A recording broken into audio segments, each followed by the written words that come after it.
សេចក្តីជូនដំណឹងស្តីពីស្ថានភាពធាតុអាកាសប្រចាំថ្ងៃបើយោងតាមក្រសួងធនធានទឹកនិងឧតុនិយមដែលបានជូនដំណឹងនៅថ្ងៃទី22ខែវិច្ឆិកានេះបានឲ្យដឹងថា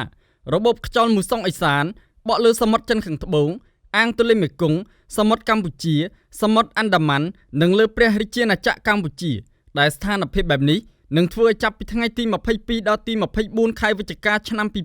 2025មានលក្ខណៈដូចតទៅតំបន់វាលទំនាបសីតុណ្ហភាពមធ្យមអបបរមា21អង្សាសេនិងសីតុណ្ហភាពមធ្យមអតិបរមា30អង្សាសេខ្យល់បក់ពីទិសឦសាននិងបូរមានល្បឿនមធ្យម5ម៉ែត្រក្នុង1វិនាទីបណ្ដាលឲ្យខេត្តបន្ទាយមានជ័យបាត់ដំបងពោធិ៍សាត់កំពង់ឆ្នាំងសៀមរាបកំពង់ធំកំពង់ចាមត្បូងឃ្មុំព្រៃវែងកណ្ដាលតាកែវស្វាយរៀងនិងភ្នំពេញពុំមានភ្លៀងធ្លាក់នោះទេតំបន់ខ្ពង់រាបសីតុណ្ហភាពមធ្យមអបបរមា20អង្សាសេនិងសីតុណ្ហភាពមធ្យមអតិបរមា29អង្សាសេខ្យល់បក់ពីទិសឦសាននិងបូរមានល្បឿនមធ្យម4ម៉ែត្រក្នុង1វិនាទីបណ្ដាលឲ្យខេត្តកំពង់ស្ពឺ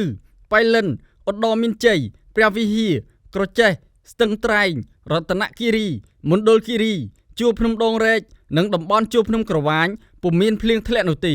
តំបន់មាត់សមុទ្រសីតុណ្ហភាពមធ្យមអបបរមា21អង្សាសេនិងសីតុណ្ហភាពមធ្យមអតិបរមា31អង្សាសេខ្យល់បក់ពីទិសឦសាននិងអាគ្នេយ៍មានល្បឿនមធ្យម4ម៉ែត្រក្នុង1វិនាទីបណ្ដាលឲ្យខេត្តកោះកុងព្រះសីហនុកំពតកែបនិងជួរភ្នំបូកគោពុំមានភ្លៀងធ្លាក់នោះទេ